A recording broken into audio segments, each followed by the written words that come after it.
আমরা কিন্তু এখনো আমাদের কালো মেঘ কেটে যায় নাই। আমরা গণতন্ত্রের পথে দেশকে নিয়ে যেতে চাই। আমরা নির্বাচন চাই অতি সত্বর।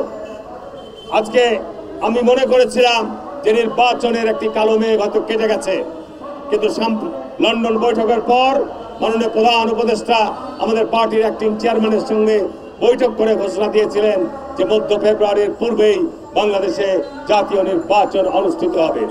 কিন্তু সাম্প্রতিক এই 2 দিন আগে আবার প্রধান উপদেষ্টা নতুন যে সংশয় তৈরি করেছেন, নতুন যে উদ্বেগ তৈরি করেছেন, উনি বলেছেন যে ডিসেম্বরের মধ্যে নির্বাচন কমিশন নির্বাচনের প্রস্তুতি সম্পূর্ণ করার জন্য। কিন্তু তারপরেই আবার উনি বলেছেন ফেব্রুয়ারি না হয় আপনার এপ্রিলে নির্বাচন হবে না। এপ্রিলে নির্বাচন কোনো দল চায়নি। নির্বাচন রমজানের পরপরে নির্বাচন, এটি একটি ষড়যন্ত্রের অংশ আমি মনে করি। এই কারণেই প্রধান উপদেষ্টাকে আমরা অনুরোধ করব যে আপনার এই সংশয়, এই ধরনের অবস্থা থেকে যদি আপনি যে ফেব্রুয়ারিতে নির্বাচনের ঘোষণা দিয়েছেন এটি যদি আপনি প্রত্যাহার করেন, আপনি মুনাফিকের খাতায় নাম লিখাবেন। তার কারণ মুনাফিকরা সকালে এক কথা বলে, বিকালে আর এক কথা বলে। আমি দয়া করে অনুরোধ করব যে আপনি এই ধরনের কথা প্রত্যাহার করুন এবং অবশ্যই আপনি এই নির্বাচনের ব্যবস্থা গ্রহণ করবেন ফেব্রুয়ারির মধ্যেই। বন্ধুরা, আমার বক্তব্য বাড়াবো না, এখানে মাননীয় প্রধান অতিথি বক্তব্য দিবেন।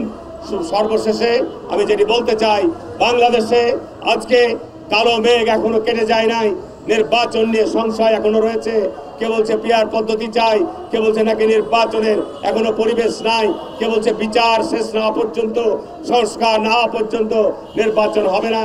যারা এই কথাগুলি বলছে, আমি শুধু সাংবাদিকদের উদ্দেশ্যে বলতে চাই, বাংলাদেশ প্রায় 53-54 বছর স্বাধীন হয়েছে। 11টা পার্লামেন্টে নির্বাচন হয়েছে, বহু স্থানীয় সরকার নির্বাচন হয়েছে। যারা এই কথাগুলি বলছে তাদের বাংলাদেশে বিভিন্ন নির্বাচনে তাদের কতটুকু অবস্থান, সেটি আপনারা চিন্তা ভাবনা করবেন।